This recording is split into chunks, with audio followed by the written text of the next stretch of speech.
Magandang araw sa inyong lahat, mga giling naming tagapakinig. Muli po mga kaibigan, narito na po ang pagpapatuloy at ika-4 na yugto ng liham kasaysayan na ibinadala ni Rudy dito sa ating dulang Love and Memories.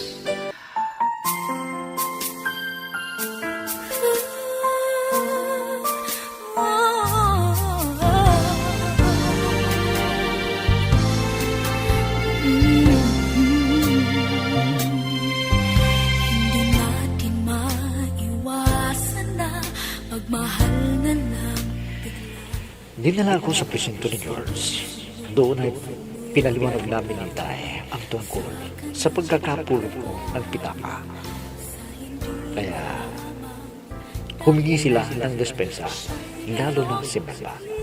Dahil nasampal niya ako at naging malapit kami sa isa't isa. Minsan ay napadama ng pagkahilo ang mami niya, Melba.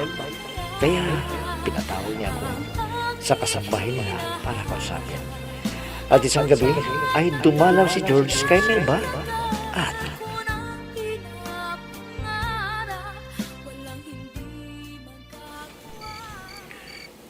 hindi maaari, Melba.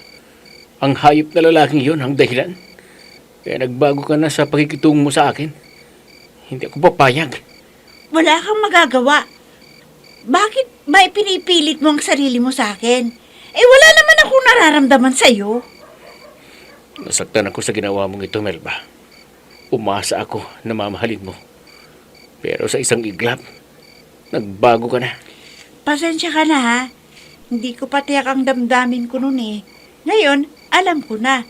Wala pala akong nararamdaman para sa'yo. Hindi, Melba. Wala akong pakialam sa sinasabi mo. Basta sasabihin ko sa'yo. Akin ka lang. Ha? Anong ibig mong sabihin? Oh. Bitawan mo ako! Bitawan mo ako! Wag! Wag! Ba? Bakit? Anong nangyayari dyan sa inyo? Ang kasambahay ninyo. Ayun pa ko yun dyan! Malis ka dito! Malis ka na! Oo, Melba. Bakit? Pero hindi pa tayo tapos. At ito ang tandaan mo. Walang ibang magmamay-ari sa'yo, kundi ako lang. Ako lang, Melba. Malis ka na!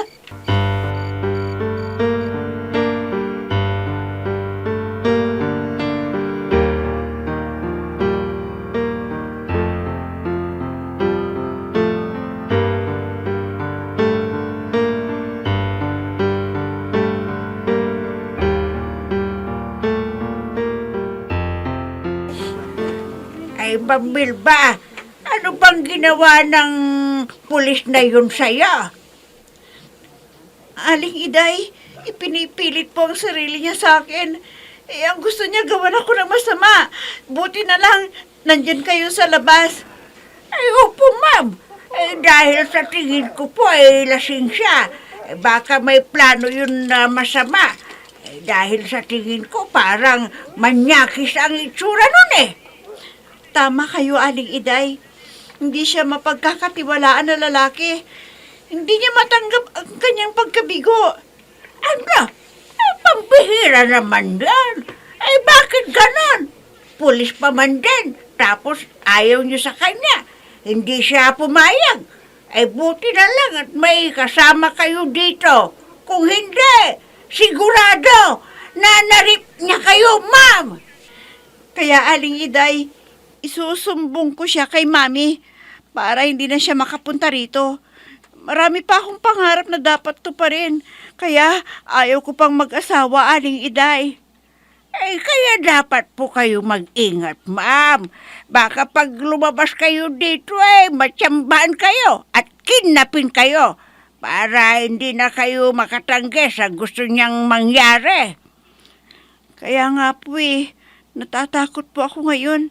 Pag lumabas na mag-isa, dapat, Aling Iday, may bodyguard na po ako, di ba? Dahil may banta siya sa akin. Opo, ma'am. Sabihin niyo yan kay mami ninyo.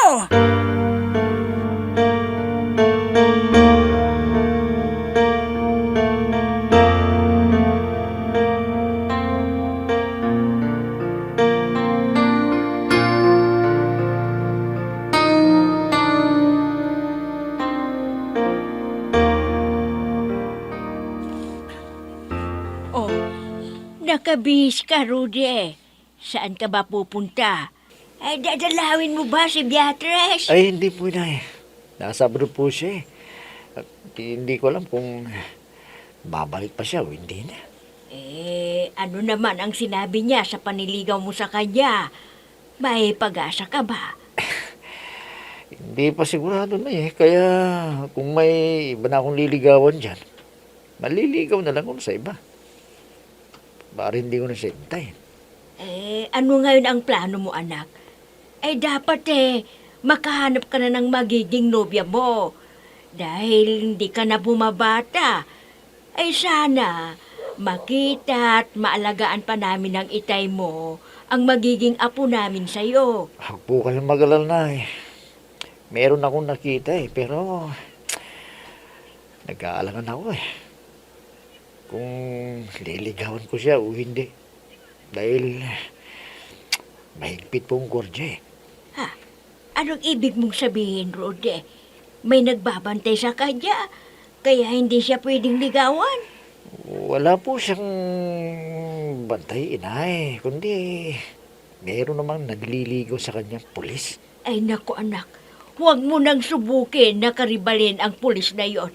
Baka utangin pa niya ang buhay mo. Kawawa naman kami ng itay mo pag may masamang mangyari sa iyo. Opo, Inay. Iniisip ko rin ang kalagayan yun, Itay. Pero pupunta ko sa bahay niya, Aling Mila. Dahil pinatatawag ako eh. May sasabihin daw sa akin. Ay naku anak, baka may masama silang iniisip laban sa iyo. Huwag ka na lang kayang kung pumunta. Hindi naman siguro, Inay. May masama silang binabalak sa akin. Wala naman ako ginagawang masama sa kanila eh. Alam naman nila ang totoong nangyari. Kaya aalamin ko na eh kung anong sasabihin sa akin ni Ma'am Mila. Sige anak, mag-ingat ka sa kanila. Dahil may kaya sila sa buhay, pwede ka nilang pagbintangan. I'll be with you for the rest of my life. From the bottom of my heart, I'll always be with you.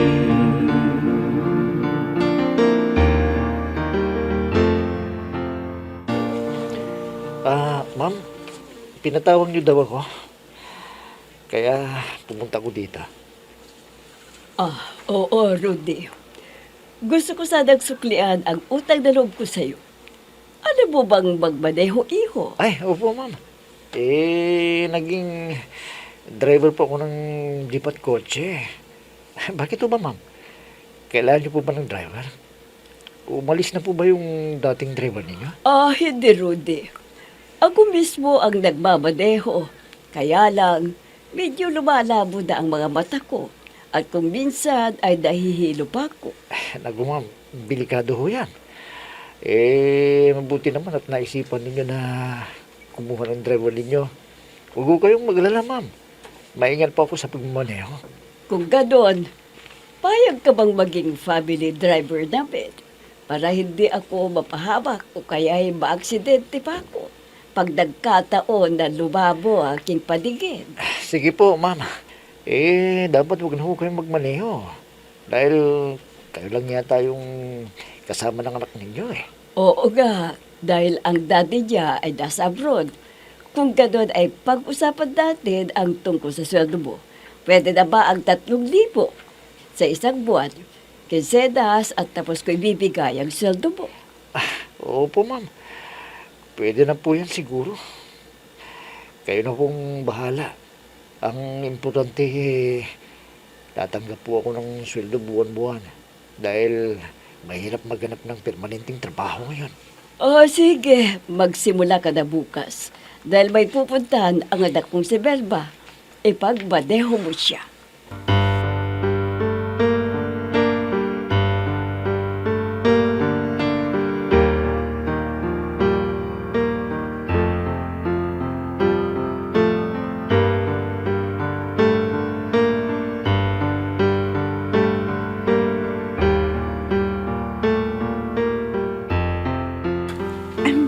mabuti at pumunta ka rito para may kakwentuhan ako dahil wala akong pasok ngayon. Teka, ang ibig mo bang sabihin may trabaho ka na? Anong oras ang pasok mo? Ang duty ko ngayon mula umaga hanggang alas 10 ng gabi. Ha? Tagal naman. Ano bang trabaho mo? At, inaabot ka ng gabi. Akala ko ba sa opisina ka nagtatrabaho? Hindi, isa akong nurse at hinihintay ko pa ang resulta ng examen ko sa board. Kung nakapasa ako, kailangan ko munang kumuha ng experience bago ako pumunta ng abroad. May plano ka palang mag-ibang bansa. Di, maiiwan mo na naman ang mami mo. Walang kasama. Tamang-tama lang kasi uuwi na rin si Daddy bago ako makapunta ng abroad. Teka, kung pupunta ka ng abroad, di, maiiwan mo rin yung pulis na nobyo mo. Ha? Uy, hindi ko nobyo yun, oh. Ang hayop na yun. Dahil binig ko siya, muntik na niya akong gahasain. At ang sabi pa, wala raw ibang lalaking makikinabang sa akin, kundi siya lang. Ano? Pinagbantan ka pa, ha? Oo. Parang hindi lalaki. Hindi matanggap yung pagkabigo niya. Wala na ba siyang ibang mahanap na liligawang babae? Wala na ba?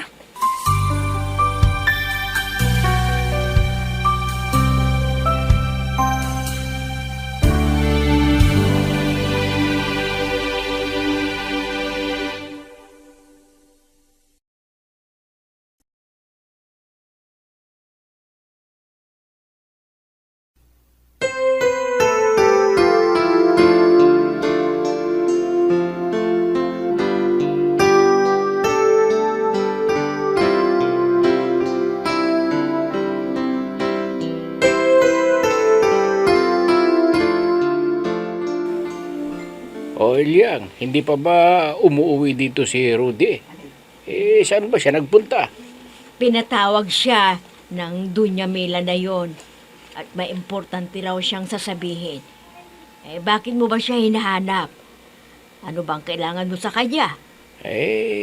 Isasama ko siya sa okasyon ng ating kumpare dahil kaarawan ng bunso niyang anak. Okasyon lang pala eh. Alam mo naman na hindi mahilig dumalo yung anak natin. Kaya imposible na sasama sa'yo yun. Alam ko na magiging interesado yon. Pag sinabi ko na dumating yung anak ng kumpare natin na nag-abroad, gusto kong ipakilala si Rudy. Baka magustuhan ng anak ng ating kumpare. Maganda at mistisa at marami ng ipon. Ano? Hindi ka na nahiya na ipakilala mo si Rudy. Wala naman siyang permanenteng trabaho. Anong akala mo doon sa anak ng kumpare mo? Atat na mag-asawa at naghahanap ng lalaki? Siyempre, ang gusto niya ay yung hindi aasa sa kanya.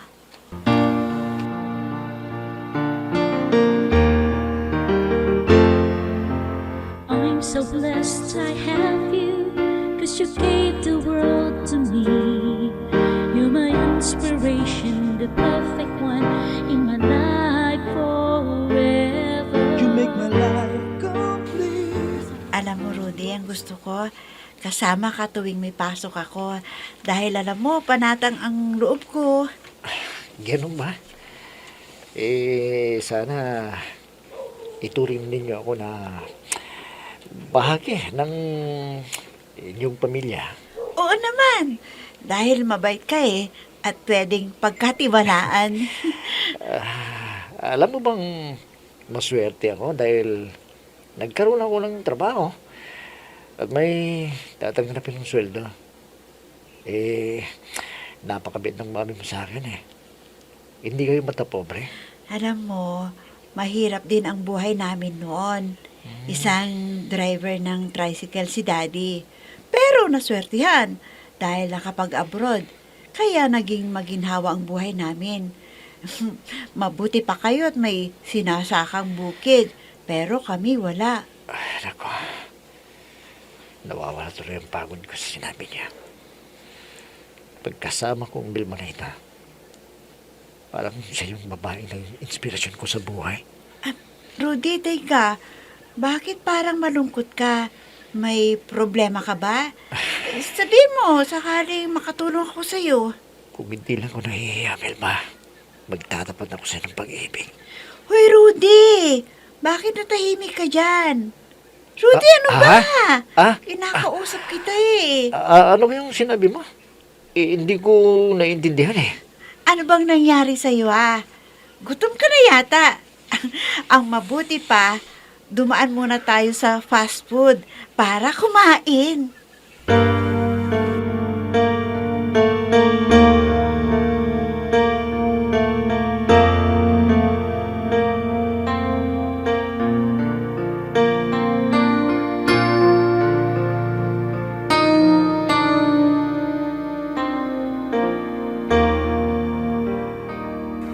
Oh, ano Melba?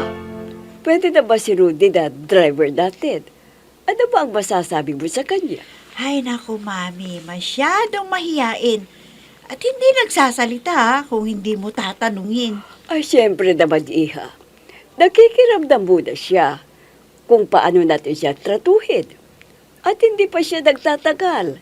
Kaya kinikilatis muna ang ating ugali. Ganun ba yun?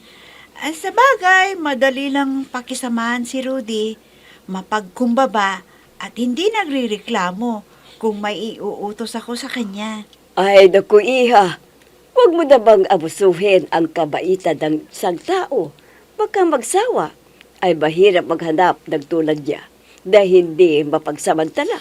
Hindi ko naman inaabuso, Mami. Yung kaya lang niya ang pinapagawa ko sa kanya.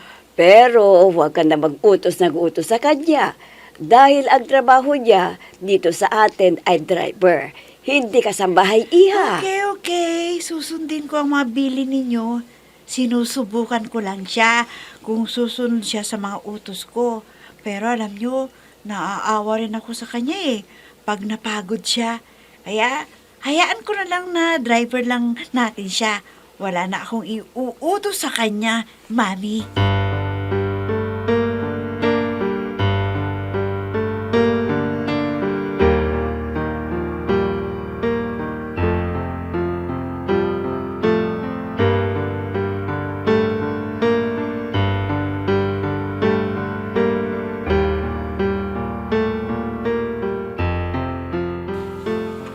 Anak, dapat lang na ituloy mo ang paniligaw mo kay Beatrice.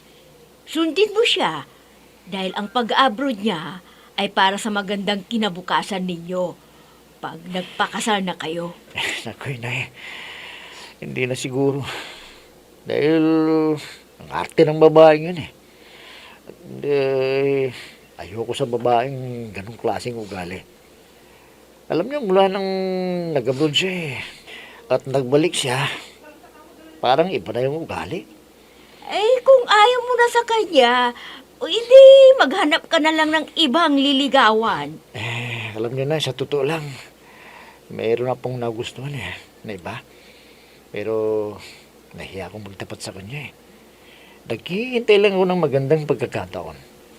Teka, pwede bang sabihin mo sa akin kung sino naman niyang gusto mong ligawan?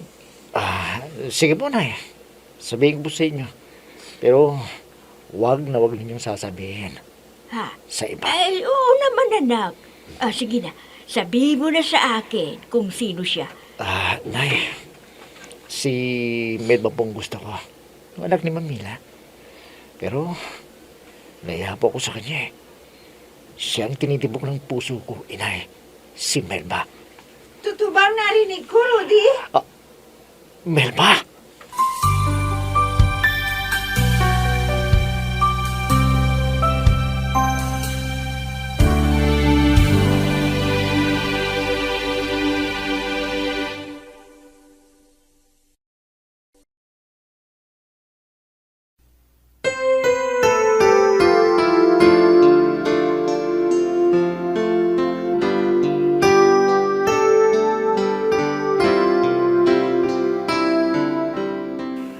Umamin kaya si Rudy kay Melba? Mga kaibigan, Huwag ninyong kaligtaan subaybayan ang pagpapatuloy at ikalimbang yugto ng liham kasaysayan na ipinadala ni Rudy dito sa ating dulang. Love and Memories. Mga nagbibigay buhay sa ating dula ay sina Mayra Abrihal Narnola, Susan Malikdem, Robert de Guzman, Yehuda Ismael, Eva Alcoriza, Jun Cabato, Ami Diaz, at si Oscar Ora. Technical supervision at musika ni Oscar Ora. Nilapatan ng tunog ni Robert de Guzman. Mula sa panulat at direksyon ni Ami Diaz. Love and Memories. Inihahandog sa inyo ng F3 Recording Studio para sa Pambansang Radyo ng Pilipinas, Bombo Radio, Philippines.